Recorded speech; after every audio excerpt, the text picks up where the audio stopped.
world around us on November the 6th, 2019.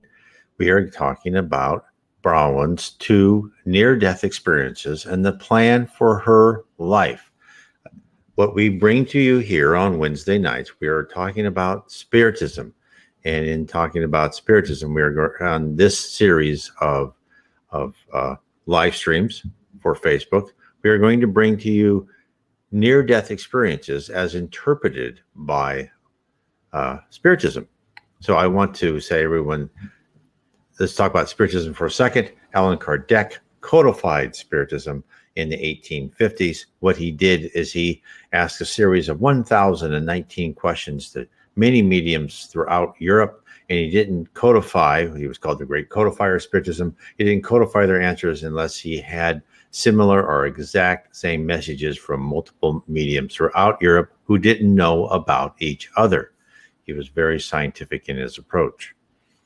Of course, since then, there's been other Spiritist mediums. Chico Xavier, very famous medium in Brazil, Reverend G. Val Owen in England, Divaldo Franco, who's still alive in Brazil, Yvonne Pierre, and others. And what I have done is I have taken my books that I have on my website, NW Spiritism, and I have brought together information from all mediums from all the way back in the 1850s all the way up to now, and telling you what the spirits have been telling us through Spiritist mediums. I describe reincarnation, describe what heaven is like, the process of our lives, how to ascend, other things. So I think you would find that very interesting. So what are we talking about tonight? We're talking about Bronwen and her 2 NDEs. And of course, this is in my book, Near-Death Experiences, what really happens during near-death experiences according to Spiritism. And you can get that book on my site, nwspiritism.com, or look at the links below. I will upload this video from Facebook. I'll put it on YouTube and my BitChute channels, and it will all be there later tonight or tomorrow. So let's start on Bronwen's 2 NDEs and the plan for her life. So very interesting. So she experienced 2 distinct near-death experiences separated by approximately 3 months. The first was the result of a head injury, and the second was a spontaneous occurrence at a New Year's Eve party. Her feeling of joy and love during those episodes was remarkable. Now, Bronwen's story is posted on the NDERF.org, which is Near Death Experience Research Foundation.org website. And anybody's interested in NDEs, it's a wonderful site to go. And I would recommend anyone kind of going through all of them. You'll find you'll find constant themes. And this is why I believe if you're interested in your death experiences, you really should start understanding Spiritism, because Spiritism explains what happens behind the curtain, right? In the Wizard of Oz, there was the wizard behind the curtain. Well, Spiritism is behind the curtain, and everything that happens is explained by Spiritism. Let's go on, and I'll show you.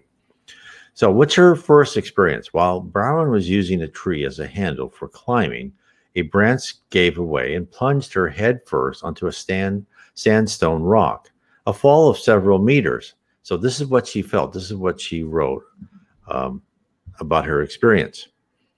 I found myself traveling rapidly upwards into the sky. I had an immensely joyous feeling of lightness. I remember looking back at my crumpled body on the rock below and observing that I was not my body. I could see everything below me very clearly. Below was the Hawkesbury River and the beautiful bush surrounding it. I was heading towards some very beautiful cumulus-shaped clouds. I had no fear, only joy. Now, rising upwards, Bronwen looked back and saw the love of her life still looking at her body. Feeling a rush of emotion for her boyfriend, she returned. Like others, an overwhelming bath of love and joy enveloped her. Words do not do justice to the warm light and soothing radiation which permeates our whole being. Once we're in the spirit world, once a person experiences that sensation, they know nothing can compare to it. This is why the spirit world only allows a peek at the enormity of what awaits us when we return. Many people ask, why can't we retain our past memories? Well, part of the answer lies the difference between the two universes. Time and time again, we hear accounts of people who didn't wish to return to our brutal planet, where we exist to learn and pay our debts and assist others. No, unanimously, everyone wished to stay. Only the reminder, and they were reminded by higher spirits, of their loved ones and unfulfilled tasks on earth caused them to return. Imagine the constant longing and sorrow of being separated from perfection and this atmosphere of love all around. Worse than any effect of being spurned from your ideal mate, the person who thought would have been the love of your life. That pain may have taken months to years to dissipate. The loss of swimming in a bath of love would be 1,000 times worse. With our regret at losing that which we so long for, our effectiveness on earth would be greatly diminished. Hence, we don't want to retain memories of the spirit world. So, what's your second experience? The spirit world wasn't finished with Bronwen. She had that quick little just burst of love, and she saw her body, and she knew that she was not just this physical being that would die and go back into the earth, right? We are more than that, and Spiritism explains that we are part of our spirit, which is a lot of energy, some matter. Right now, as you rise up, you get more and more matter. Our perispirit, which connects our spirit to our body, and it covers our body like a diving suit, and it has information into every cell in our body. So then she had a second experience, and I believe the spirit world really wasn't finished with her. My feeling is that they wished to speak more with Brown during her flight up from the earth, but her desire to return was so strong. So hence the spirit world manufactured a second rendezvous. So now she describes the experience. My same boyfriend and I were visiting a friend's New Year's Eve party. The party was in the main room of a small house and was packed with people.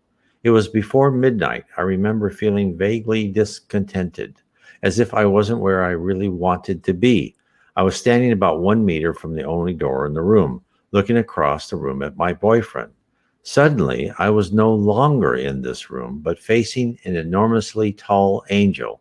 Surrounding both of us was radiant light. So out of nowhere, with no physical act that could be responsible for her encounter, Bronwen was transported to a different dimension. The spirit realm wished to meet her with her one more time. Then she carries on. I knew this angel, and he knew me. I felt no fear, only joy and immense happiness. We communicated non-verbally. The angel was reminding me of the power of love that was actually the power of the universe. It seemed that I already knew this, but he was just reminding me. We communicated for what I would have estimated to be about 20 minutes. Then, with no warning, I was abruptly back on Earth, in the same place I had been standing when the experience first happened. The astonishing thing that it was obviously hours later, as there was no one in the room other than a sleeping body crashed on the couch. So, with this restatement, like a reminder of the existence of the other world and its power, Bronwen's mind was now truly focused.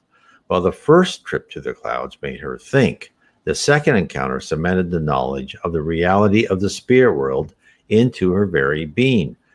Her thinking changed. This is what she said. The effect of these experiences on my life was profound. Overnight, I had become intensely empathetic. I could feel any pain or suffering or sense of isolation of people passing me in the street. I had an overwhelming sense of needing to do something. My search for what this something is has dominated the rest of my life. So let's talk about what you meant. First, you saw an angel, this bright angel. Now, if I said in other videos and in my articles and in my books, an angel is bright because of their spiritual maturity. If Bronwen was on the same spiritual level as her guardian angel was, that guardian angel would have looked like a normal person. But as you go higher and higher in the spirit world, what you do is you don't emanate so much as you reflect the love of the universe. And that is what Spiritism tells us, that the whole environment is this wonderful, calm, and loving atmosphere. Now, that's not true in the spirit universe if you're down in the lower zone, which is the space between the crust of the earth and the bottom level of heaven, or in the dark abyss, which is the space below the crust of the earth. Those are spirits who are not spiritually mature, or criminal, or materially tied to the earth. That is not a nice place, but the heaven is you feel this calmness. So, and of course, that is why he reflects. This is why people throughout the ages, when they have these experiences, think they see angels, because there's so much light, you just see this fuzziness. Well, but what it is, it's the fact of their spiritual ascendancy, their spiritual level and maturity. So now she said she's searching for something, and what's her task? Well, the need to do something, and that is a faint recollection of a task or a series of achievements that she probably had signed up before she was born. At the time she wrote of her NDE, Bronwen has not yet discovered her mission. She had the sense of a goal ahead, but through the fog caused by her encapsulation on Earth, the exact target is unknown. Now let's talk about that for a second. In the book, The Messengers, by the spirit Andre Louise, and he has a whole series of 14 books, I believe, about his work in the spirit realm, all dictated to Chico Xavier. And Andre Louise, in the book The Messengers, learns about the importance of the missions that are meant to foster the spread of Spiritism on Earth. Andre is curious about the success rate of the missions. He speaks with a knowledgeable person who explains the problems associated with their task. Any constructive task has difficulties, barriers to overcome. This is what he was told. Very few workers have the willpower to fight the battles inherent in the challenge. An enormous percentage will balk at the first firewall they encounter and will retreat when the opportunities become threatening.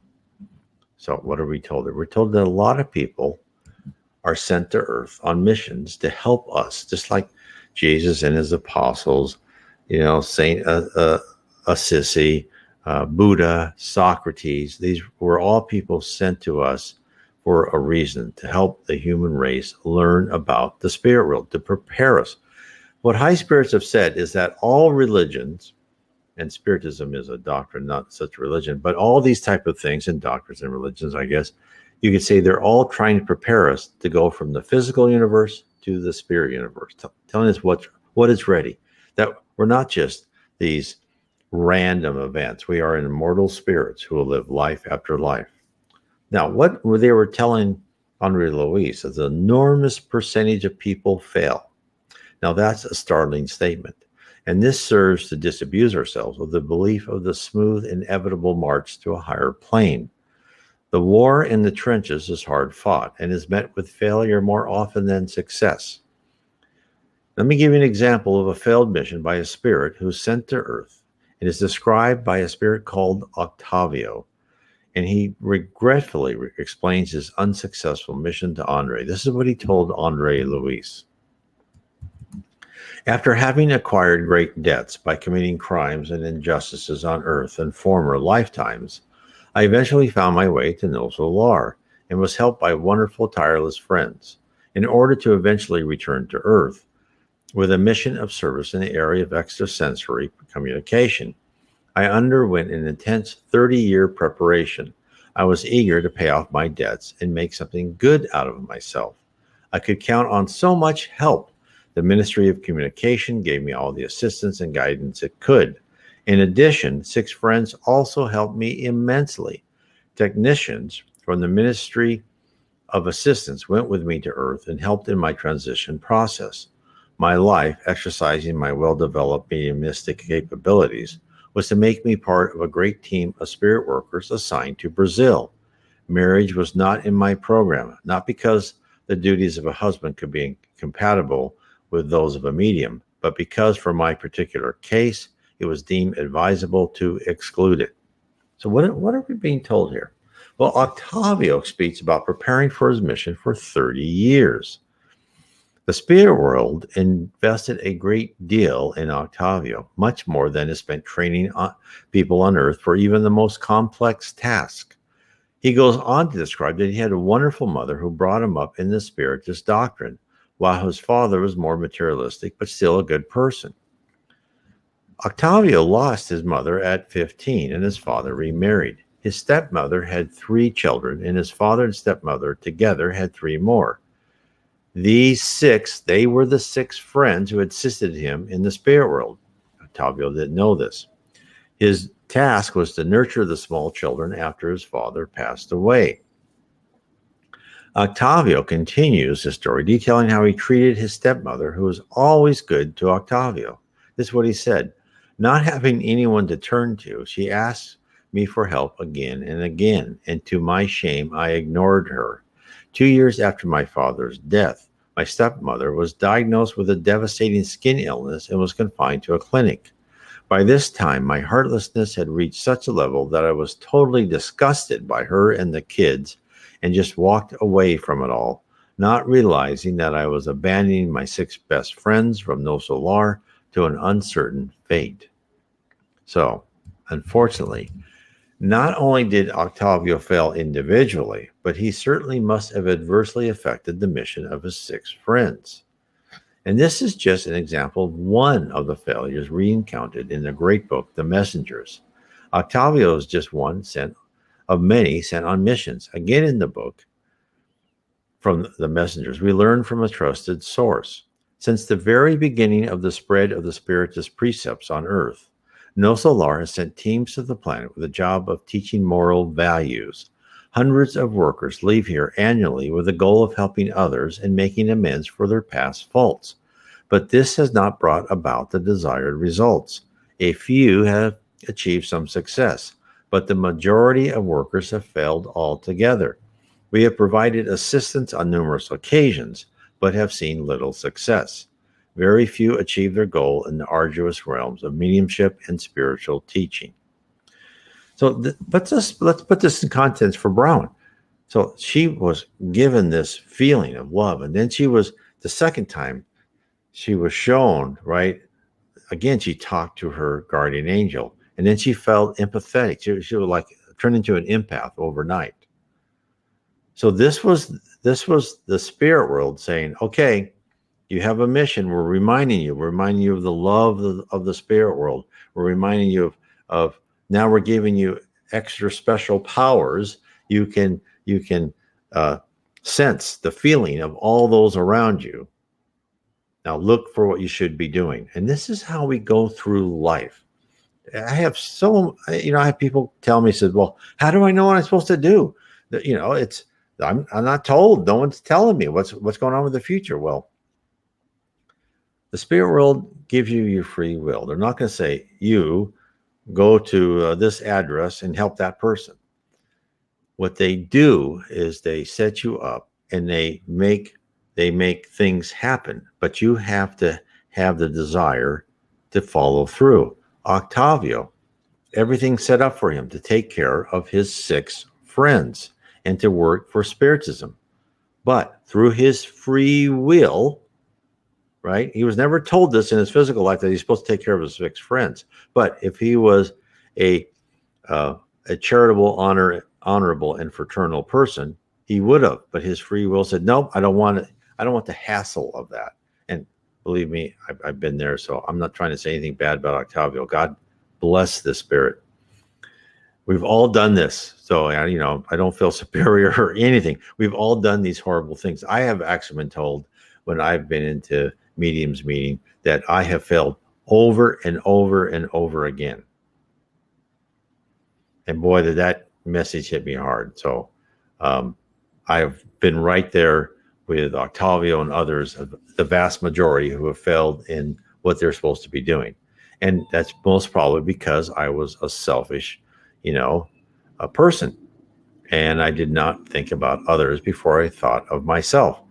That spirit world is not going to say, is not going to give all of us near-death experience to say, look, Brian, you idiot, like in my last life, you should have done this. No, they're going to let us make mistakes because that's how we learn. Besides, the spirit realm, under the leadership of our wonderful leader, Jesus Christ, has eons to get this done, but they are trying to move us to the next level. So, the failures for individuals have many causes: pride, quest for material goods, bad marriages, sexual temptations, and others. All of these are factors that affect our daily lives and lead us to different choices. Not only do the reincarnated spirits have to contend with their own human weaknesses, but our materialistic society in general supplies hurdles to those who are actively striving to spread Spiritism. Bronwen is a young, wonderful woman, and she's actively seeking her path in life. The spirit world didn't leave her without an added boost. She wrote about her heightened empathy and her ability to sense the emotional state of people who even just pass by on the street. Somehow, some way, signs and hints will arise to guide her on her path. The same thing will happen to you. Think about your own life. What coincidences, random encounters occurred to you? How did you marry the spouse you are with now? What sequence of events led you to your current vocation? All seemingly innocent events brought on by chance. No, don't be fooled.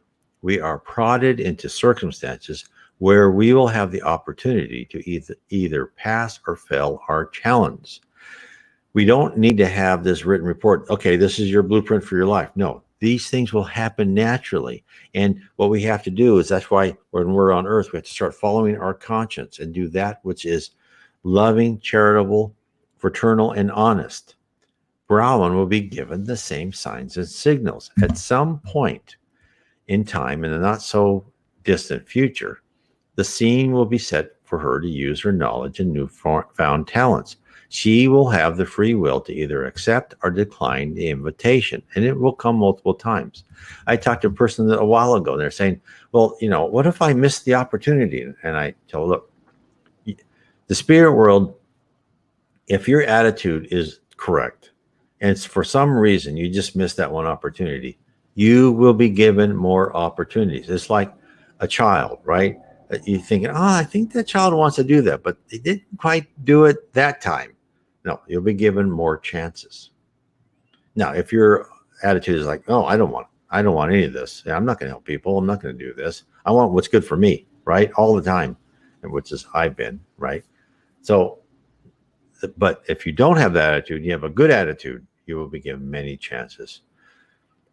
So with the sum of her experiences, Bronwen then sees the world differently. And then she writes in her NDE experience, her previous religious beliefs are now reset. She describes her metamorphosis. She says that she has complete change from being a disillusioned agnostic to someone who sees the evidence of God, of love everywhere and in everyone.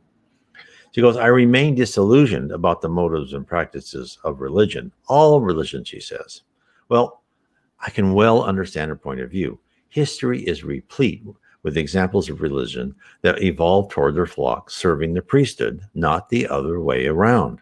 The spirit world realizes the failures of humankind. Whenever wealth and power materializes, the unscrupulous appear and take advantage of the situation. Now, when we sleep, our spirits are able to travel. The spirit world uses this to bring selected people to lecture so they may be reminded of their responsibilities. So what I'm trying to say is the spirit world, if all they've said, the Catholic Church, let's take them as examples or other examples. Let's just take the Catholic Church. They know the Catholic Church has turned into an organization that serves itself instead of serving others. Now, currently, I'm sure they're much better, but let's talk about past history. This is what she says, well, religion's horrible, right? Now, when you say that and you think, like the Spanish Inquisition or the religious wars, yes, but that's the humans who are part of it. Just like governments, right? There's people who hate corporations but love governments and vice versa. Well, it doesn't make a difference. Governments are full of individuals who a large percent, are corrupt. In governments, especially communist governments or socialist governments, where they have all the power, those people will take all the power and use it for themselves, no different than the Catholic Church was hundreds of years ago. It's the humans involved, not the organization itself. When we become an advanced society and we love people and we are all fraternal and charitable, then it will all change. But anyway, let's go on. This is what the spirit world is trying to do. So when people sleep, they dream, and they can also go to other places. And the spirit world tries to bring in these people and talk to them. There was a group of incarnated Catholics and Protestants. They're invited to hear a lecture by the spirit, Eusebio. And to a mixed groups, he talks to Catholics and Protestants. And they took a subsection of people less dogmatic and more likely to be persuaded. And Andre Louis was surprised that the lecture was being held. He was told that it's important to understand that divine protection shows no privileges, right? And that they will always try to help people wherever they are. So then in his lecture, Eusebio opens with what it was meant to be a Christian in ancient times and reviewed the sacrifices they underwent. Next, he offers a challenge. He says, however, as heir to those nameless heroes who lived in affliction of minds built up in the promise of Christ, what have you done with transforming hope with unwavering trust? What have you done with the living faith that your forebears acquired at the price of blood and tears? Then he starts saying his opinion of exactly what these institutions of faith have actually accomplished. And he's talking about Christian institutions, Catholic and Protestants. This is what he said. You have erected barriers against each other that are difficult to cross. Dogmatism poisons you. Schism corrupts you.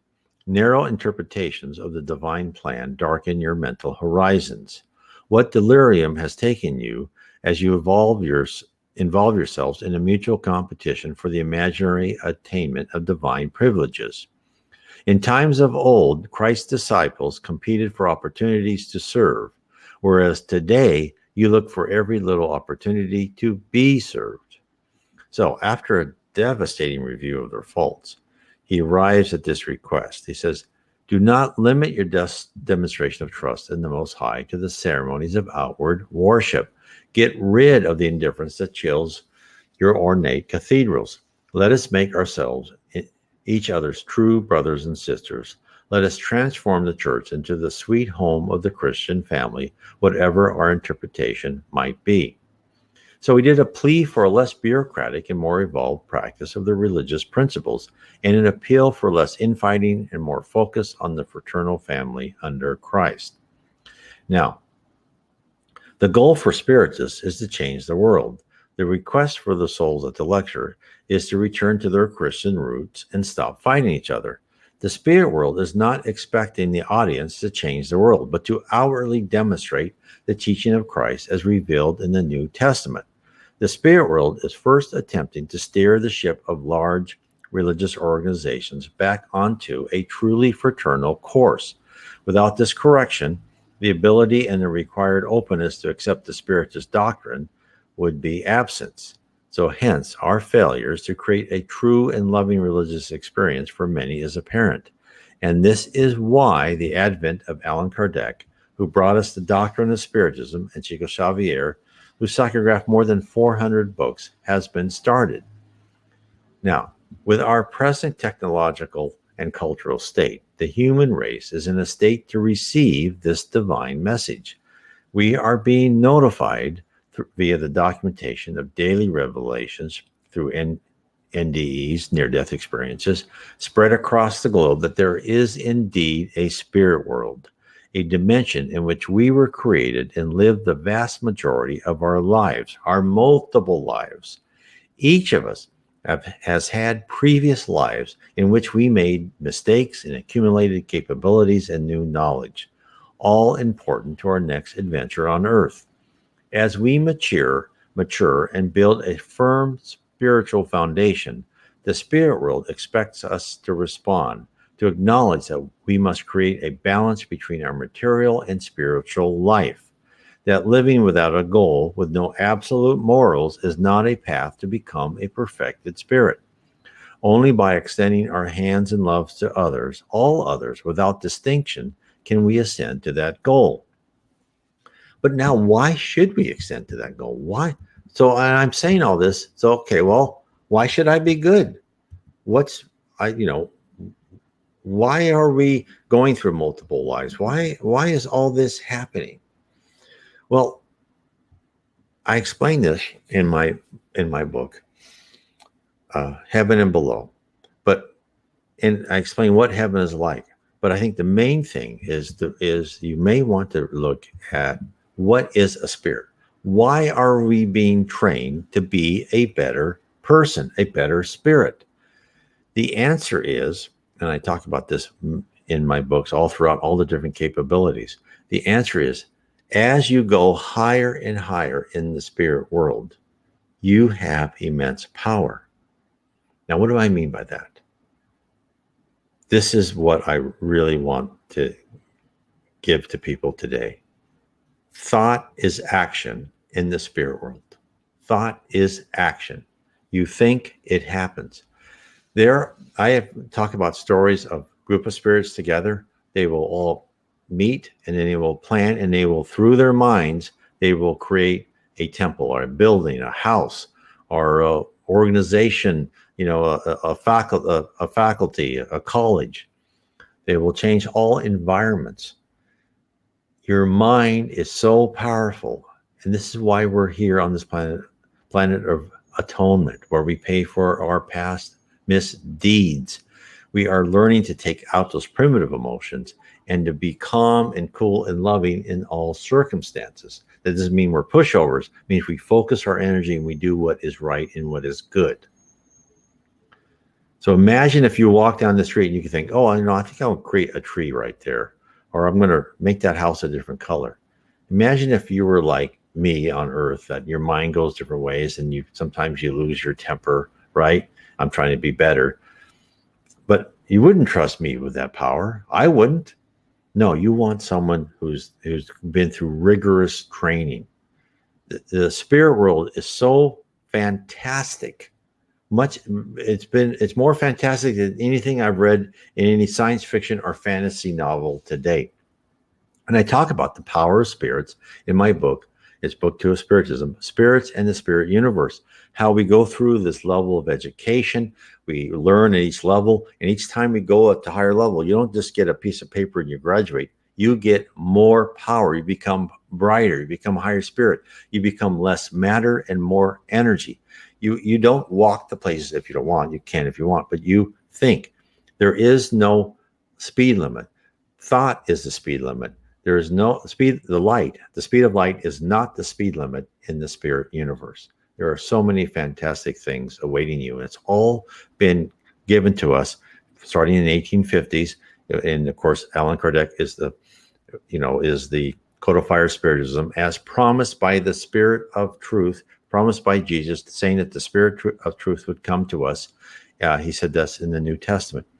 Allan Kardec came. Why did he come? Because culturally and technology, we were ready for the message, and we still are. Everything that's happening is getting us ready for us and the earth to ascend.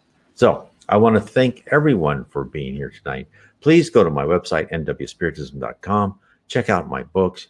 The more you learn about Spiritism, the more you'll see why things are on their way they are on Earth, why these things happen to us, why sometimes they have to go through this drama.